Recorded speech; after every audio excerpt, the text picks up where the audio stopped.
Good morning. Hope you're doing well today. Thanks for stopping by to share coffee with me.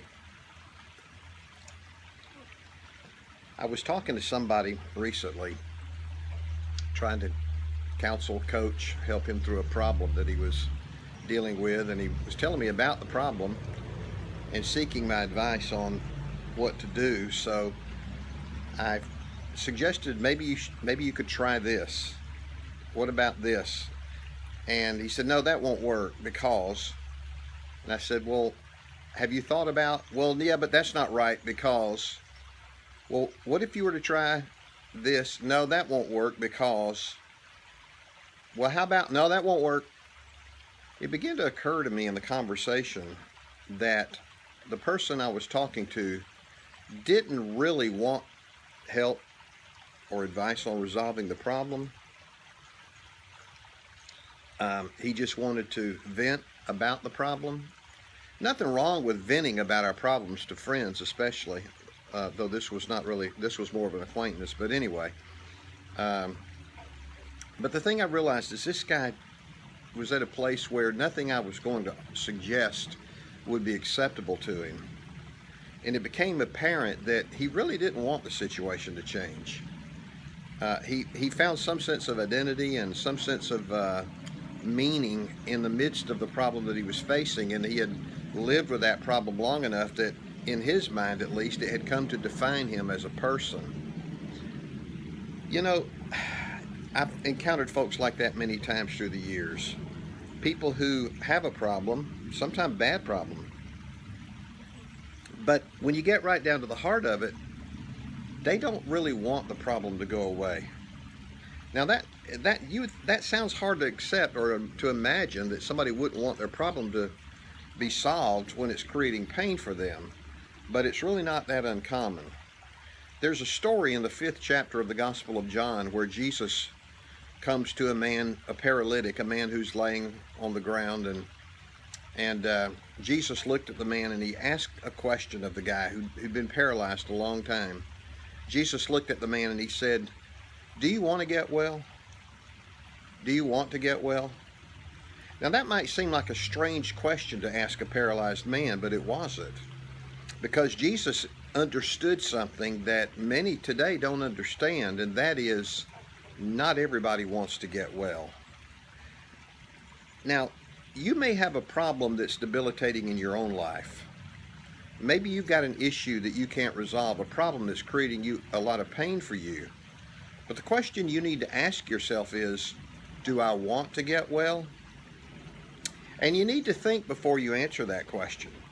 Because sometimes people don't want to get well because if they were to be made well, if the problem were to be alleviated, now they don't have any excuses anymore. Now they have no excuse for not taking personal responsibility.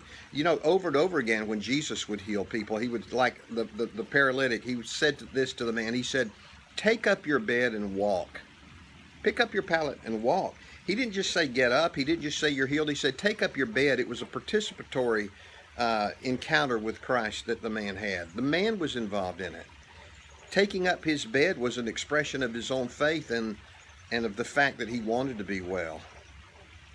What problem comes to your mind in your own life that has been debilitating to you? It's real easy to spiritualize our situation and say, well, I'm just trusting the Lord, I'm trusting God, I'm waiting for Him to solve this problem, I'm waiting for Him to change the circumstance to make it right. And all that sounds good. I'm praying about it, I'm trusting Him, that all sounds good.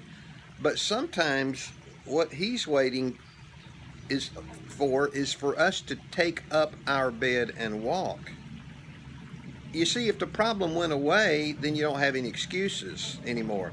Maybe your mate has mistreated you. Maybe your mate's even cheated on you or something like that, and you can't forgive that, you say. Maybe they've done something else. Whatever it is, you can't forgive it. But the truth is, if you were to forgive it, then you might be forced to say, I have some responsibility that I need to fulfill in this relationship too. Maybe I can't think of other scenarios, but I don't have to, because you have the teacher living inside you who will tailor this, fit this thing to your own life. What is it in your life that you're clinging to that you, I'm going to say it, use as an excuse for a lack of progress in your life? Again, Christian folks are the worst about spiritualizing things and becoming passive and just clinging to the problem instead of taking steps to move forward in life. What is it that you're holding on to? Do you want to get well? If you do want to get well, maybe it's time to quit just praying, waiting, and hoping, and maybe it's time for you to become proactive. I have a sense that even as you hear these words, that maybe you know what it is you need to do. At an intuitive level, deep inside, at the level of your spirit, which is the authentic self, you know what you need to do. And standing still and waiting and waiting and waiting and doing nothing is not the answer. Sometimes it's good to stand still and wait, but sometimes we reach a place where we need to do something. And we can't just lay there on the ground like the paralytic and make excuses. That's, in fact, in the man by the pool of Bethesda, that's what he did.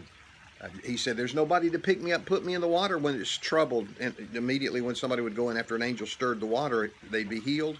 The man said, there's nobody to put me in the water. And basically Jesus was communicating to him, well, I didn't ask you about that. I just asked you to get up and go. Take up your bed and walk. So I want to encourage you today, if this resonates with you, if it resonates with you, maybe it's because you know it's time to stop just praying and waiting and time to get up and do something. It might be hard. It might take great courage, but get up and do it. Because while you're waiting for God, God's waiting for you to do the next thing. Thanks for stopping by. I'm going over to be with my friend Darvin and Nancy Eason. Darvin and Nancy are my friends. He's in a hospital having a very, very, very severe heart operation today. Would you pause a minute and think about Darvin and Nancy and pray that he will be restored through this surgery? We love him. He's a strong grace walker and has a lot to offer in reaching people with the gospel of grace and God's love. So would you say a prayer for him this morning? Thanks for coming by. I'll catch you later. Bye.